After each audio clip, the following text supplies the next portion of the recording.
नमस्कार दोस्तों, मैं डॉक्टर अम्बेडकर मॉडल स्कूल से हिंदी टीचर दीपक ठाकरे। आज हम हिंदी विषय के अंतर्गत व्याकरण चैप्टर के तहत हम बिंदु संधि के बारे में पढ़ेंगे। बच्चों, आइए हम संधि क्या होती है, संधि के कितने प्रकार हैं और संधि किसे कहते हैं, संधि में किन वर्णों के बीच में क्या परिवर्तन होता है, क्या विकार उत्पन्न होता है, परिवर्तन होता है, जिससे नए शब्द में क्या परिवर्तन होता है अर्थ में। आइए हम उसके बारे में आज अध्ययन करेंगे। देखिए मेरे प्यारे बच्चों, संधि नाम से स्पष्ट है। सा में अंक बिंदी सम और धी, अर्थात स के ऊपर अंक बिंदी और धी है। देखिए हम संधि नाम से ही स्पष्ट है। देखिए संधि में क्या उपसर्ग है, सब। क्या है बच्चों, सब उपसर्ग है और धी क्या है, ये सब वर्ण। ठीक है, तो यहाँ पर देखिए संधि में ये बिंदु अंक की बिंदु का जो है परिवर्तन रूप क्या हुआ है, देखिए बच्चों माँ। क्या हुआ है, माँ।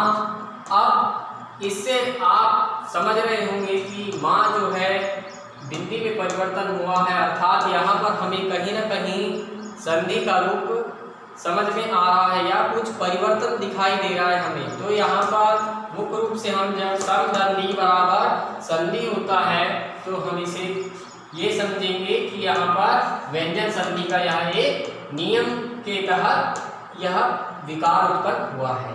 ठीक है, अब देखिए संधि हम आगे पढ़ रहे हैं। ध्वनियों के मिलन से आता जो विकार, ध्वनियों के मिलन से आता जो विकार, उसी का नाम है संधि विचार। अर्थात मुख से निकली हुई ऊष्मा, मुख से निकली हुई ऊष्मा को हम क्या कहते हैं, ध्वनि कहते हैं। और ध्वनि का जब हम जो है लिखित रूप, अर्थात ध्वनि को हम लिखित रूप प्रदान कर देते हैं तो उसे हम वर्ण की संज्ञा देते हैं। वर्ण के पश्चात जब दो वर्ण मिलकर के, तीन वर्ण मिलकर के और अन्य बहुत सारे वर्ण मिलकर के एक शब्द का निर्माण करते हैं, और जब आपस में जब बहुत सारे शब्दों का मेल किया जाता है तब एक सार्थक समूह अर्थात एक वाक्य बन जाता है। जब वाक्यों को मिला करके एक रचना की जाती है तो वह पाठ या कहानी या यान कोई भी हिंदी की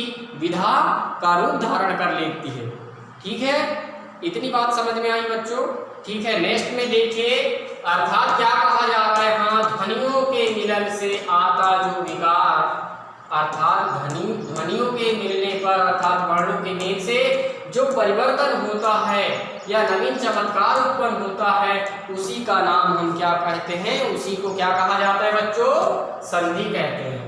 अब देखिए हम आगे नेक्स्ट पढ़ते हैं परिभाषा। परिभाषा अर्थात संधि किसे कहते हैं। देखिए दो या दो से अधिक ध्वनियों या वर्ण के मिलने पर जो विकार परिवर्तन, विकार को ही दूसरे शब्दों में क्या कहा जाएगा, परिवर्तन होता है, उसे जिससे एक नए सार्थक शब्दों की रचना होती है, इसे हम संधि कहते हैं। अर्थात एक सिंपल परिभाषा ये कि दो या दो से अधिक वर्णों के मेल से उत्पन्न विकार को या परिवर्तन या चमत्कार को ही हम संधि की संज्ञा देते हैं। अब देखिए बच्चों, संधि में क्या होता है, विच्छेद होता है। संधि में क्या होता है, विच्छेद। और समास में क्या होता है बच्चों, विग्रह होता है। संधि का विच्छेद कहाँ होता है, हम इसके बारे में जानिए। देखिए जैसे विद्या, देखिए बच्चों, विद्या धन आलय बराबर क्या हो गया, विद्यालय।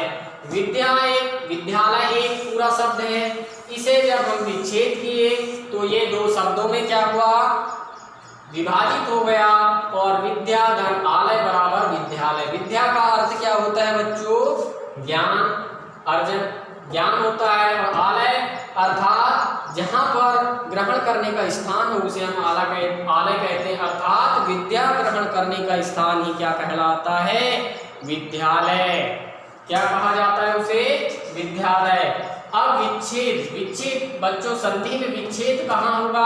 आप इसका विशेष तौर पे ध्यान देंगे, क्योंकि संधि का विच्छेद करते समय हमें इस बात को ध्यान रखना होगा जो हम आपसे आगे बता रहे हैं। देखिए विद्या में ये क्या हो गया बच्चों? ये प्रथम, क्या हो गया? ये प्रथम शब्द हो गया, और ये क्या हो गया? इसका उत्तर या अंतिम शब्द हो गया।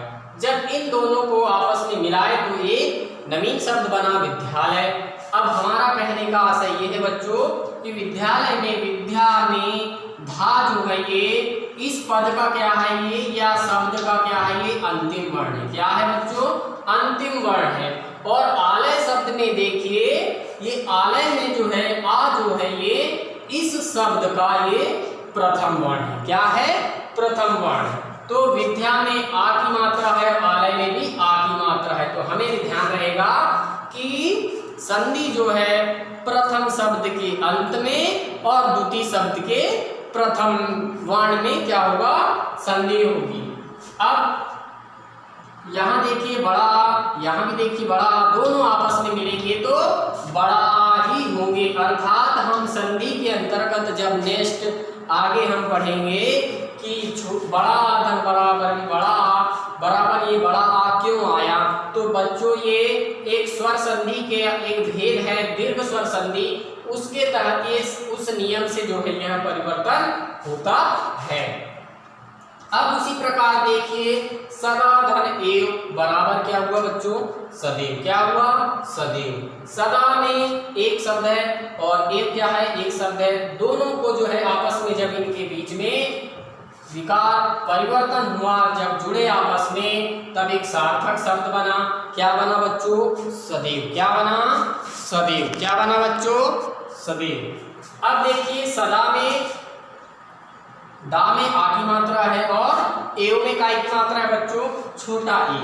क्या की मात्रा है? छोटा ए। जब ये आपस में मिलेंगे, आ के बाद अगर ए आए तो ये आपस में मिलकर के बड़ा ए हो जाते हैं। हम इसके बारे में जो है आगे जो स्वर संधि का भेद है उसमें हम पढ़ेंगे। अर्थात ये जो है बच्चों वृद्धि स्वर संधि का एक यह उदाहरण है। मुख्य रूप से बच्चों देखिए संधि। अब हम नेक्स्ट में पढ़ेंगे संधि। क्या पढ़ेंगे संधि में? देखिए क्या है संधि के मुख्य रूप से कितने प्रकार बताए गए हैं? 3। हिंदी में कितने हैं? 3 हैं। उसी प्रकार देखिए स्वर संधि, दूसरा व्यंजन संधि, तीसरा विसर्ग संधि। अब नाम से स्पष्ट है बच्चों की स्वर संधि अर्थात स्वर संधि में क्या होगा? आपस में जो है स्वरों का ही मेल होगा, आपस में मिलेंगे, इसके बाद एक नवीन स्वर का जो है ये परिवर्तन करेंगे। और व्यंजन में क्या होगा? स्वर अथवा व्यंजन। देखिए नेक्स्ट में देखिए हम स्वर धन स्वर बराबर, अर्थात स्वर संधि में क्या होगा? समान स्वर या स्वरों का मेल होगा, इससे क्या होगी? स्वर संधि। अर्थात स्वर संधि की हम प्रोजेक्ट में सिंपल भाषा में बता रहे हैं आपको कि जब दो समान स्वरों के मेल या दो से अधिक स्वरों के मेल से उत्पन्न विकार या परिवर्तन या चमत्कार को ही हम स्वर संधि कहते हैं। व्यंजन संधि किसे कहा जाता है बच्चों? 2 या 2 से अधिक स्वर अथवा व्यंजन आपस में मिलकर या व्यंजन ही व्यंजन आपस में मिलकर जो विकार उत्पन्न करे उसे व्यंजन संधि कहते हैं। इसके बाद नेक्स्ट देखिए विसर्ग संधि। विसर्ग संधि में नाम से स्पष्ट है विसर्ग स्वर अथवा व्यंजन तीनों का जब आपस में मिलन होगा, मिश्रण होगा, तब एक नवीन चमत्कार उत्पन्न होगा, तब उस संधि को हम क्या कहेंगे? विसर्ग संधि कहेंगे। क्या कहेंगे बच्चों? विसर्ग संधि। देखिए अब इसके बाद हम पढ़ेंगे स्वर संधि के भेद। स्वर संधि के बच्चों 5 प्रकार हैं, 5 भेद हैं। देखिए स्वर संधि के 5 भेद हैं। जिस प्रकार एक जो है एक पिता रहते हैं, उनकी अगर 5 संतान हो जाए अर्थात 5 बेटे हों तो वह जो है वो तो एक सी जाति के हैं, एक खून के हैं, अर्थात उनके पिता के ही जो है आचरण पर वह जाएंगे उसी प्रकार देखिए संधि भी स्वर संधि, एक मान लीजिए पिता हैं और उनके जो है कितने पुत्र हैं, 5 हैं। कितने हैं, 5। तो सबसे बड़े वाले पुत्र का नाम क्या है, दीर्घ स्वर संधि, अर्थात स्वर संधि का प्रथम भेद क्या है, दीर्घ स्वर संधि। दूसरे नंबर वाले का है गुण स्वर और तीसरे नंबर का है बच्चों वृद्धि स्वर संधि। चौथे नंबर में आएगा यण स्वर संधि और अंतिम और 5वां पुत्र है अयादि स्वर संधि। बच्चों आपको समझ में आया। अब इसके बाद में देखिए हम नेक्स्ट में पढ़ेंगे दीर्घ स्वर संधि क्या है, दीर्घ स्वर संधि में क्या होता है, किस प्रकार वर्णों के बीच विच्छेद होता है, परिवर्तन होता है, जिससे नवीन शब्द कैसे बनता है। हम पूरे नियम के साथ में संधि को पढ़ेंगे। ठीक है बच्चों, नमस्ते। आज का वीडियो इतना ही, ठीक है। नेक्स्ट वीडियो में हम दीर्घ स्वर संधि के बारे में पढ़ेंगे।